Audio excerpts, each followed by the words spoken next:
Here I have ZTE Blade A7s, and today I'm going to show you how to change wallpaper on this device. So first of all, you have to open Settings, then enter Display section, Advanced, Wallpaper, then you can select one of the preset wallpapers pre-installed on the device, or you can select your own image and set it as a wallpaper by going to the My Photos.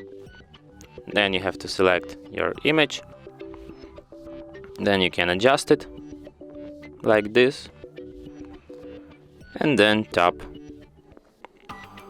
Then you can select if you want to set it on home screen, or you can see how it will look on home screen, on lock screen, and then tap Set Wallpaper.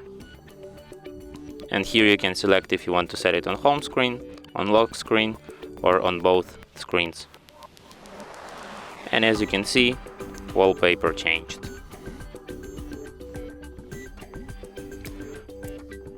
Oh, and that's it.